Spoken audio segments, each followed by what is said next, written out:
우리 옆에 계신 분, 앞에 계신 분하고 인사 한번 하죠. 주님의 이름으로 사랑합니다. 반갑습니다.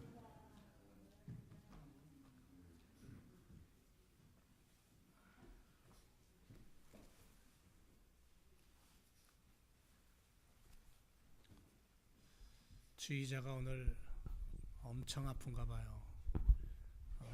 다 죽어가는 소리로 전화를 해서 못 오겠다고, 죄송하다고 그러네요. 아프지 말아야 되는데 왜 아프죠? 연약하기 때문에 그래요. 육신을 입고 사는 우리들. 그래도 주님이 우리와 함께 하심을 믿습니다. 아멘. 네. 자, 가슴 피시고.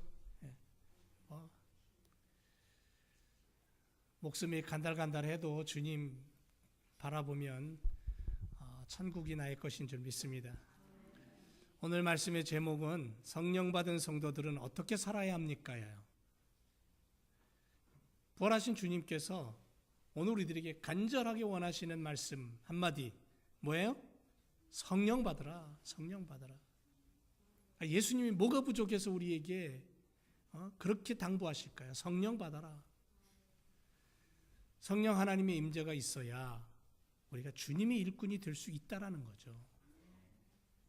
성령 받아야 주님의 일꾼으로 살아갈 수 있기 때문에 마가다락방에 임한 성령의 불세례를 받은 제자들은 예수님의 뜻을 그때부터 전하기 시작합니다. 초대교회 성도들이 성령 충만하여 가정과 교회에서 말씀과 기도와 섬김과 나눔, 천국 생활이 펼쳐지는 것을 우리가 지난 시간에도 봤죠. 사도행전을 통해서. 성령 받으니까 그 일이 벌어지는 거예요. 성령 받으니까 교회가 크든 작든 천국이 되는 거예요. 성령 받으니까 우리들의 가정의 모습이 하나님의 모습으로 바뀌어버리는 거죠.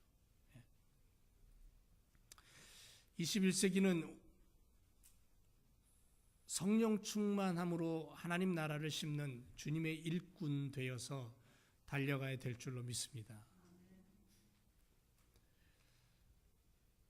전쟁을 하기 위해서 배를 타고 적진을 향해서 돌격을 하던 한 장군이 적군과 싸우기 위해서 배에서 다 내립니다. 그리고 이 군사들이 보는 앞에서 자신들이 타고 온 배를 전부 불질러 버리는 거예요. 모두가 다 놀라죠.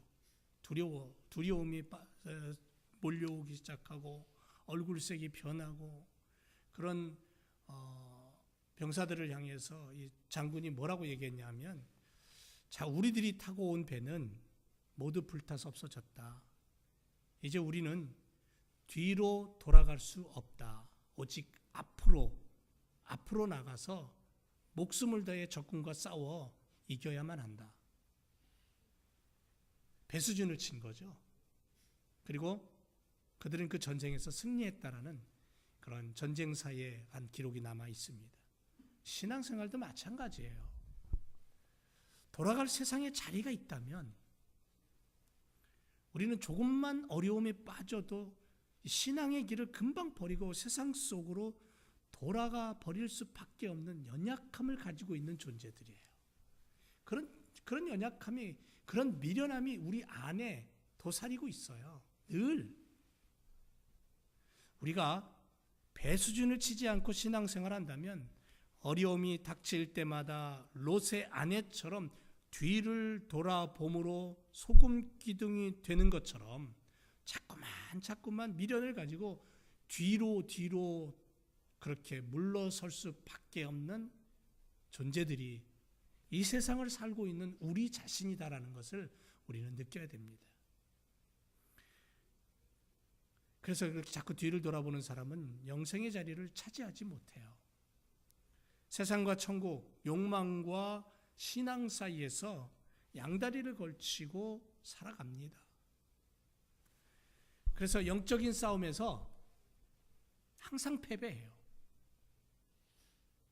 이 영적인 패배가 결국은 정신적인 패배로 오고 육신적인 패배로 다가오는 그런 경우가 참 많기 때문에, 그러므로 우리는 다시 이 세상 속으로 들어갈 여지를 만들어 놓아서는 안 된다는 거예요.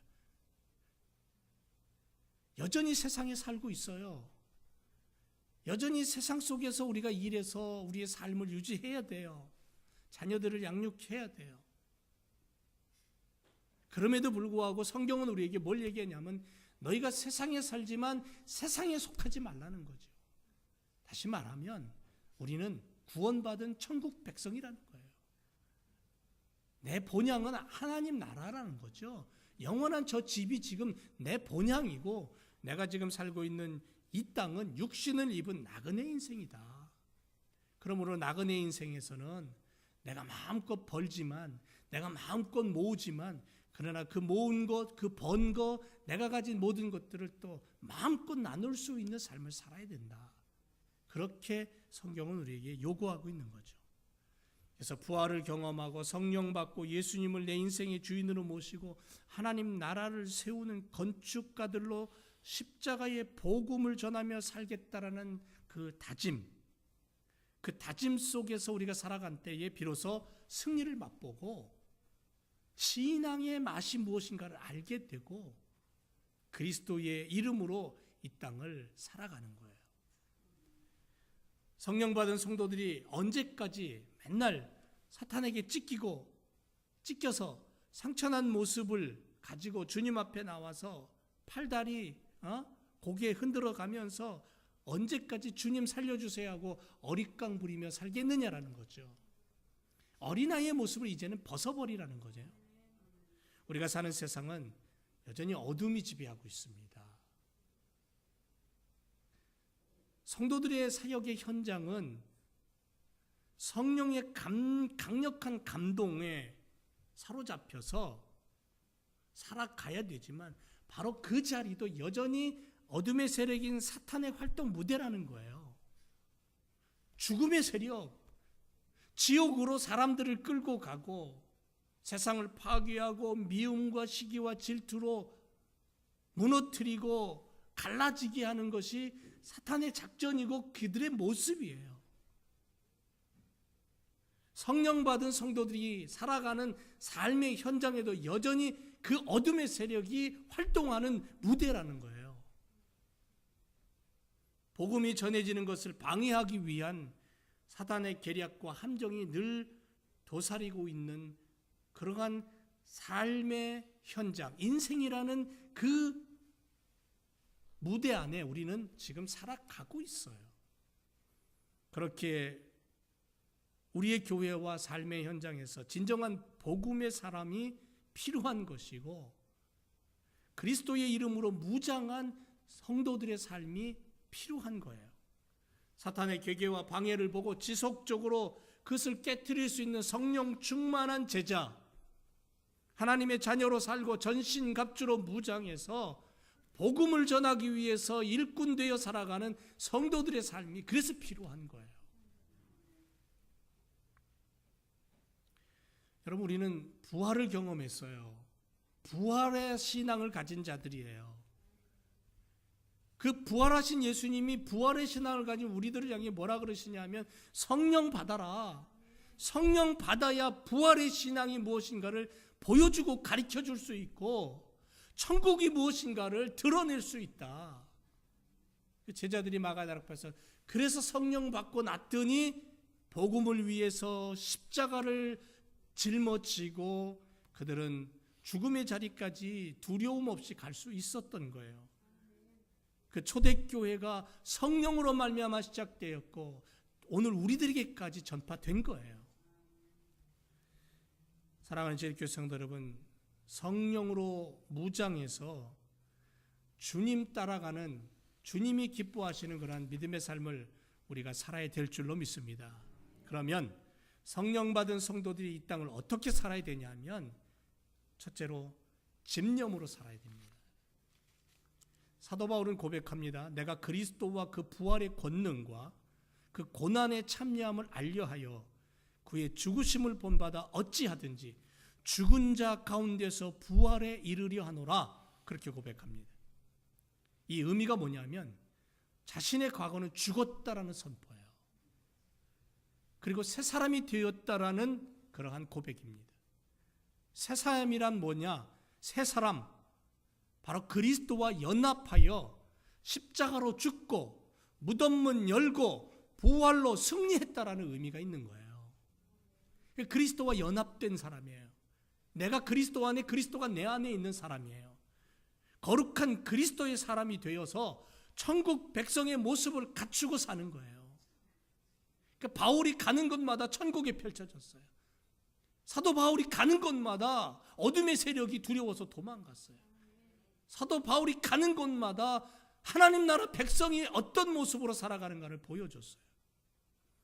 그리고 그는 빌립보서 3장 12절에 가서 이렇게, 오늘 본문에 이렇게 얘기합니다. 내가 이미 얻었다 함도 아니요 온전히 이루었다 함도 아니라, 이미 얻은 것도 아니고 온전히 이룬 것도 아니야. 하지만 오직 그리스도 예수께 잡힌 바 된 그것을 잡으려고 쫓아간다, 달려간다. 이게 뭐냐면 분명한 목표를 얘기하는 거예요. 그것을 향해 달려가는 거예요. 사도 바울의 신앙 고백을 우리가 잘 새겨야 됩니다.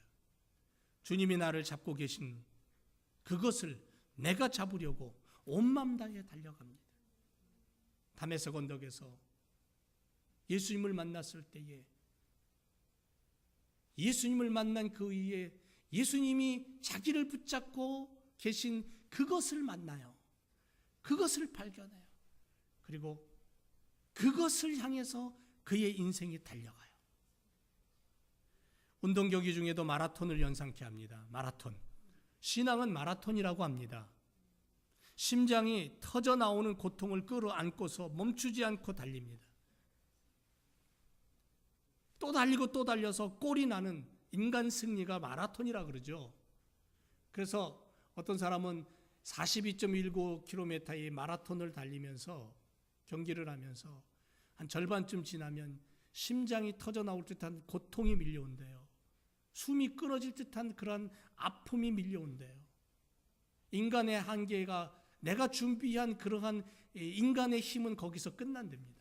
그러면 마지막으로 어떻게 달리냐 하면 그동안 훈련하고 준비된 것으로, 그 다짐으로 끝까지 달리는 거예요. 끝까지. 산을 오르고 또 오릅니다. 눈과 얼음으로 바람과 매서운 추위와 싸우면서 산봉우리를 바라보며 오르는 산악인들처럼 포기하지 않는 거예요. 이 집념입니다. 이걸 가리켜서 집념이라고 그러죠. 집념이 뭡니까? 이제 곧 있으면 러시아 월드컵 개막하죠. 2002년에 그 월드컵 할 때에 저는 LA에서 살고 있었는데, 축구 경기를 보기 위해서 밤잠을 설쳤던 그러한 시간, 거리로 나와서 응원을 하던 그 열정, 한국말 몇 마디 못하던 2세 아이들까지도 빨간 티셔츠 입고는 대한민국을 외치면서 새벽에 그 거리에 나와가지고 스크린을 보면서 응원했고, 그런 기억이 납니다. 다음 주에는 그런 일들이 일어날 것 같아요. 그때의 그 모습, 이게 바로 집념이라는 거예요. 졸린 눈을 비벼가면서 TV 앞에 앉아서 경기장을 찾아서 이겨야 한다는 바람을 가지고 응원하는 그러한 사람이나, 오랜 시간 훈련하고 갈고 닦고 실력을 키워서 경기장에서 상대편과 싸워 골을 넣고 승리를 얻겠다고 각오를 가지고 달리는 선수들이나, 이 집념에 사로잡힌 90분이라는 거죠. 영국의 세계적인 등산가 중에 한 분이 조지 말로리라는 사람이, 사람들이 몰려와서 묻습니다. 당신은 왜 그토록 열심히 산에 갑니까? 왜 죽음을 무릅쓰고 목숨 걸고 산에 갑니까? 그랬더니 뭐라 그랬냐면, 산이 거기 있어서 갑니다, 이랬대요. 아주 간단하지만 유명한 말이에요. 세계 최고봉 에베레스트 산을 최초로 정복하기 위해 오르다가 실종되어서 산을 사랑하던 집념의 사나이가 산속에서 사라져버렸어요. 김연아, 우리 잘 알죠? 스케이트를 타고 금메달의 집념을 불태웠던 그러한 선수. 여러분 골프 좋아하시잖아요. 골프 큰 대회에서 우승하려면 수많은 시간 자기 자신과 싸워야 된다 그런답니다. 특히 골프라는 운동은 자기 자신과의 싸움이라고 얘기를 하잖아요. 인내의 시간이 필요하고 집념을 가지고 목표를 세워서 달려가는, 도전하는. 산의 최고봉을 향해 오르고 또 오르는 집념의 사람, 인생을 그렇게 변하는 거예요. 그렇다면 나의 인생의 최고봉은 어딜까요? 여러분, 우리의 인생의 최고봉은 어디냐는 거예요. 그것을 향해 나는 하나뿐인 목숨을 걸고 올라갈 수 있느냐라는 거죠. 그곳에 오르면 무엇이 기다리고 있을까요? 인생의 목표를 세우고 그 목표점을 향해서 열심으로 올라야 합니다. 하지만 우리가 올라가기 전에 반드시 이렇게 물어야 되죠. 나는 왜 올라갑니까? 나는 왜 올라가느냐? 도대체 무엇을 이루기 위해서 이렇게 집념의 삶을 살아야 되는가? 혹시 헛된 인생의 목표는 아닌가? 집념을 가지고 죽어라 하고 올라가 보니까 여기가 아닌가? 그런 인생은 아닐까? 우리는 그런 물음표를 내 인생 앞에 던지면서 한번 우리 자신을, 우리의 신앙을 돌아다 봐야 돼요. 그렇습니다. 오늘도 집념의 인생을 살아가지만 정작 헛된 목표를 향해 그 집념을 불태우는 사람들 많습니다. 제1교회 성도들, 삶과 그 신앙, 그 목표가 어디이며 무엇을 향해 어디를 불태우면서 우리는 가고 있는지, 집념을 불태우고 정상에 오르면 그 최고의 자리에 누가 나를 반겨주고 있을까? 주님이 그 자리에 서서 우리를 반겨줬으면 참 좋겠습니다. 내 손을 잡아 웃으시면서 어서와 하고 주님이 나를 반겨줬으면 얼마나 감격스러울까, 그런 생각을 해봅니다. 여러분, 집념의 사나이에 하면 성경에서 누굴 꼽을 수 있냐면 야곱을 꼽을 수 있습니다. 성경에 수많은 인물들이 나오지만 야곱만큼 집념이 강한 사람도 없었을 겁니다. 그는 태어날 때부터 장자권을 차지하겠다고 형의 발뒤꿈치를 움켜잡고 어머니 뱃속에서부터 나온 자입니다. 먼저 나오겠다고 뱃속에서 싸움을 했던 자입니다. 팥죽 한 그릇으로 형의 장자권과 바꾸자고 거래했던 사람입니다. 그리고 어머니 리브가와 공모해서 늙은 아버지 이삭을 속이고 형이 받을 축복을 가로챈 사람입니다. 도둑놈입니다. 그리고 형을 피해 도망합니다. 이산 가족이 되었습니다. 외삼촌 라반의 집에서 아리따운 여인 라헬을 얻기 위해 길을 쓰다가 삼촌에게 속아서 라헬이 아닌 언니 레아와 결혼을 합니다. 하지만 그 집념을 포기할 수 없는 이 사나이는 기필코 라헬을 얻기 위해 또다시 7년을 하루같이 일하고 결국은 결혼에 성공합니다. 무려 14년을 여자로 인하여 무보수의 노동을 외삼촌에게 하게 됩니다. 이것뿐입니까? 실컷 일만 시켜먹고 대가를 주지 않는 삼촌 밑에서 야곱은 꾀를 내서 가축을 많이 얻고 삼촌 겸 장인인 라반에게서 벗어나기 위해 야반도주까지 했던 사람입니다. 여기까지가 야곱 인생의 전반기입니다. 그는 집념으로 살았습니다.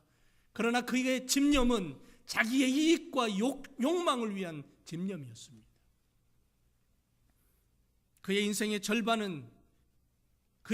절반을 불태웠던, 그의 인생의 절반이 흘러갔던 그 집념은 결국은 장자권, 아내, 재산 그 외에는 없었다라는 거죠. 세상의 것들을 위해 집념을 불태운 겁니다. 썩어질 것들을 위해서 인생을 바친 겁니다. 야곱 인생의 꼬린 지점을 향해 죽어라고 달려서 결국 원하는 것을 얻었지만 장자권의 축복도 얻어냈고 그토록 연모하던 라헬도 아내로 얻었을 뿐 아니라 4명의 아내를 얻고 재산도 남부럽지 않게 얻었습니다. 결국 자신이 이루고자 한 모든 것을 다 이룬 집념의 사나이. 그런데 다 얻은 줄 알았는데, 다 자기가 가진 줄 알았는데, 이제는 조금도 남부럽지 않은 삶을 누릴 수 있을 줄 알았는데 모든 것이 송두리째 무너지는 사건이 벌어집니다. 형에게 쫓겨난 고향 땅, 20여 년의 세월이 흐르고 그리움이 싹트기 시작하고 가족을 얻고 재산도 얻어 금이환영하려고 하는 고향길, 귀향길. 그런데 형 에서가 400명의 군사를 이끌고 자기를 죽이겠다고 달려오는 소식을 듣습니다. 그 모든 것들이 자기가 죽으면 끝이에요. 허무해지는 거예요. 생명의 위협을 느낀 야곱은 가족들을 먼저 보내고 자신만 약복강가에 남습니다. 그리고 그 밤에 천사를 만나 씨름합니다. 하나님과 씨름합니다. 이 씨름을 통해 야곱은 환도뼈가 부러집니다. 제 아내가 MRI 찍었더니 L1이라는 허리뼈가 부러졌대요. 가만히 두면 낫는데요. 시간이 오래 걸려서 그렇지. 수술을 하면 50대 50이랍니다. 고민 중에 있습니다. 여러분 같으면 어떻게 하시겠습니까? 기도해 주세요. 그냥 낫는 게 좋을 것 같아서. 그런데 야곱은 환도뼈가 부러졌어요. 환도뼈가 부러지면 사람은 아무 일 못합니다. 허리뼈는 저리 가랍니다. 골반뼈가 완전히 으스러진 것과 같습니다. 꼬리뼈가 완전히 박살난 것과 같아요. 그런데 그는 목숨 걸고 천사를 붙잡고 놓지 않습니다. 천사가 가려고 움직이니까 질질 끌려가는 한이 있어도 놓지 않습니다. 왜? 자신의 인생의 전반기를 생각해 보니까 다 얻었지만 허무한 거예요. 다 가졌지만 아무것도 잡히지를 않아요. 그래서 하나님을 붙잡는 거예요. 하나님이 필요한 거예요. 그는 약복강가에서 이스라엘이라는 이름을 얻습니다. 동이 도우는 그 해를 바라보면서 분이엘, 하나님의 얼굴이라는 그러한 고백을 하면서 절뚝거리며 그 강을 건넙니다. 강을 건넌 이후에 야곱의 인생은 완전히 바뀝니다. 방향이 바뀌어요. 전에는 야곱이었던 사람이 이제는 이스라엘이 돼요. 남의 발복이나 잡던 사람이 이제는 하나님의 축복의 이름을 가지고 하나님을 의지하는 복의 사람이 됩니다. 믿음의 조상이 되고 이스라엘 민족의 조상이 됩니다. 발목 잡는 사람이 복의 근원이 된 것이에요. 전에는 세상의 것들, 장자권, 아내, 재산이 최고였지. 그것을 위해 집념을 불태우고 인생을 불태웠던 사람이 이제는 하나님의 축복을 얻기 위해, 하나님의 능력을 얻기 위해, 하나님의 말씀을 얻기 위해 집념을 불태우는 사람으로 바뀝니다. 그러므로 인생의 전반기에는 세상의 것들을 얻기 위해 산봉우리를 오르던 집념의 사람이 인생의 후반기에는 하나님의 영적인 복을 얻기 위해 축복의 산봉우리를 오르는 집념의 신앙인으로 바뀌어버리는 거예요. 사도 바울도 그런 사람이었다는 거예요. 그런 인생이었다는 거예요. 그래서 그는 고백합니다. 오늘도 그리스도께 잡힌 바 된 그것을 내가 지금 잡으려고 달려간다고. 그게 인생이 돼야 된다는 거예요. 여러분, 여기서 우리는 우리 자신을 한번 들여다보기를 원합니다. 나는 지금 어떤 목표를 향해서 달려가고 있는가? 내가 정복하려는 산의 정상은 어디인가? 나는 무엇을 이루기 위해 이토록 집념을 불태우며 살아가고 있는가? 어떤 분은 정말 밤잠을 못 자요. 예를 든다면 우리 교회 집사님 한 분 중에 최근에 가게를 오픈하고는 잠을 한 서너 시간도 못 잔대요.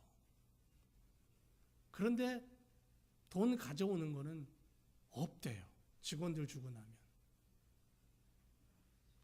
밤이면 운전하면서 자꾸 존대요. 자꾸 졸지 말라 그래요, 제가. 여러분, 세상에는 두 가지 종류의 집념이 있답니다. 세속적인 것과 거룩한 것이 있대요. 세상에도 두 종류가 있는데 세속적인 욕심과 거룩한 욕심 두 가지가 있답니다.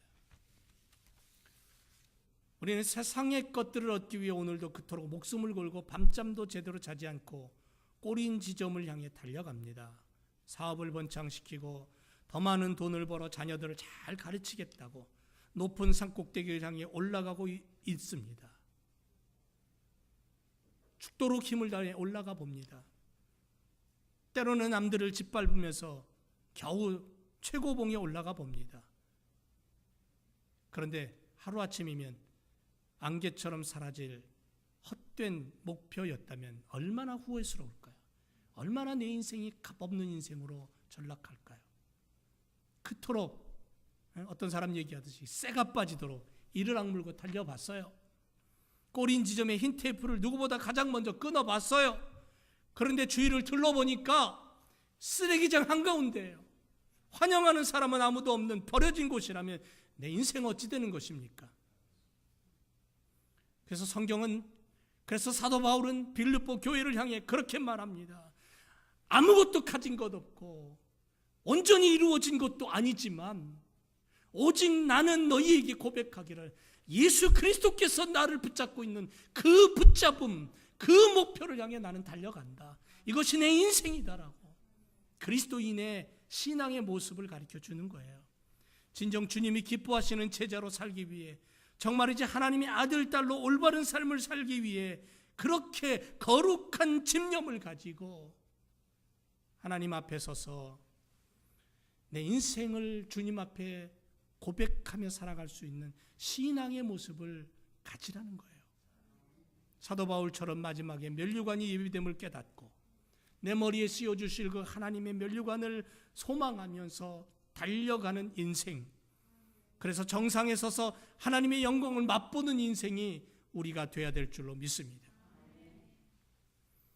그래서 진정한 집념이 필요해요.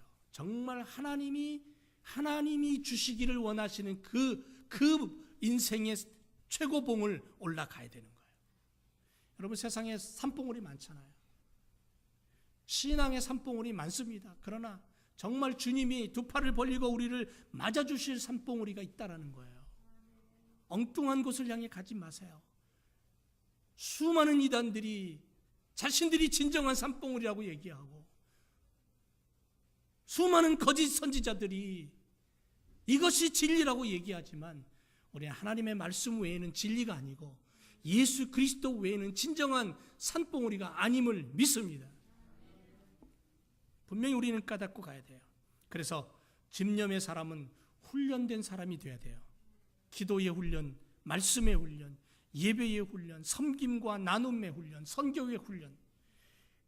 초대교회 성도들이 철저하게 정예화되었던 것은 제자의 말씀을 받고 기도로 무장하고, 그래서 성령 충만하여 나눔과 섬김이 있었기에 수많은 사람들이 교회로 몰려들었던 것처럼, 사랑하는 제교회 성도 여러분, 집념의 성도들이 되시기 바랍니다. 저와 여러분이 그리스도의 십자가를 붙잡고 주님이 나에게 주신 그 소명을 향해서 집념을 불태울 수 있는 예수께 붙잡힌 된 사람들, 그런 사람으로 달려가는 우리 인생이 돼야 될 줄로 믿습니다. 내가 이미 얻었다 함도 아니요 온전히 이루었다 함도 아니라 오직 내가 그리스도 예수께 잡힌 바 된 그것을 잡으려고 쫓아간다. 이 고백이 우리의 고백이 되기를 주님의 이름으로 축원을 드립니다. 또 하나 우리에게 필요한 것은, 성령 받은 성도들이 이 땅을 어떻게 살아야 되냐면 순수함을 가져야 됩니다. 순수함. 제자입니까? 라는 책을 썼던 후안 카를로스 목사님이 이런 고백을 한번 했어요. 목회가 힘들고 비전이 흐려질 때 기도하는데 하나님이 그런 음성을 주시더래요. 야, 카를로스야, 너는 코카콜라 회사가 코카콜라를 파는 것과 똑같이 그런 방식으로, 리더스 다이제스트 잡지사가 책을 파는 것처럼 그런 똑같은 방법으로 복음을 전하고 있지는 않니? 학교에서 배운 술수만 쓰고 있을 뿐 아니냐? 내가 하는 일에는 나의 손길이 전혀 보이지 않는구나? 그 음성을 듣고 그는 회개하고 하나님 앞에 엎드려서 기도하면서 제자입니까? 라는 책을 썼어요. 정말 제자입니까? 다시 말하면 너는 하나님의 아들이냐 딸이냐, 정말 성도냐, 늘 주님 앞에 물으라는 거예요. 세상 사람들이 쓰는 논리 가지고, 세상의 방법 가지고 교회를 세우고 가정을 세우고 그렇게 안 된다는 거예요. 성경이 말씀하고 성령께서 역사하시는 방법이 있다라는 거죠. 거짓과 술수가 난무한 세상 속에서 살아가지만 세상을 짝하지 않고 세상을 본받지 않고 하나님의 거룩한 씨가 되어서 하나님의 형상을 소유한, 십자가의 구원을 소유한, 부활을 경험한 그러한 예수 그리스도의 제자로, 믿음의 사람으로 이 땅을 살아가고 있느냐 묻고 있는 거예요. 여러분, 조용히 엎드려서 주님 앞에 내 마음을 열고 물어보세요. 주님, 나는 어떻습니까? 주바라기로 살아가는 성도. 요한복음 1장 44절 이하에 보면 빌립이 안드레와 베드로와 한 동네 베스다 사람인데, 빌립이 나다나엘을 가서 예수님을 소개합니다. 야, 한번 와봐. 예수님 나사렛에서 메시아가 났어. 야, 어떻게 나사렛에서 메시아가 나냐? 그런 총구 속에서 무슨 메시아가 나와? 어쨌든 와봐. 빌립의 전도를 받고 나다나엘이 예수님 앞에 걸어옵니다. 근데 예수님이 멀리서 보면서 나다나엘을 딱 보니까 거짓이 없는 자예요. 가까이 왔을 때에, 야, 넌 참 거짓이 없구나. 이스라엘 중에 참 넌 간사함이 없는 정말 순수한 사람이구나. 그랬어요. 여기 예수님이 간사한이라는 단어를 쓰고 있는데, 이 단어를 원어에 가서 찾아보면 하나님을 만나지 못한 옛 시대에 사는 사람이라는 표현이에요. 야곱의 이름이 바로 간사한 자의 의미를 가지고 있었거든요. 야곱이 이스라엘 된 것처럼 진정한 하나님을 만난 사람은 진실한 사람으로 그 간사함을 소유하고 있는 것이 사라져버리는 거예요. 거짓된 모습이 사라져버리는 거예요. 예수님 당시에 이 이름에 걸맞는 순수하고 진실한 사람이 없었다라는 거예요. 예수님은 나다나엘을 보시면서 참 이스라엘 사람이다. 그 속에 간사함이 없다. 그 얘기를 하고 있는 거예요. 다시 말하면 야곱과 같이 세상적이고 하나님이 없지 욕망적인 그러한 이름을 가지고 인생을 살아가는 그런 사람이 아니라는 거예요. 비록 예수님을 만나지 못했지만 그 속에 진실함이 있었다라는 거예요. 그가 예수님을 만나자 비로소 그 진실함이 드러나면서 참된 신앙의 사람이 되는 거예요.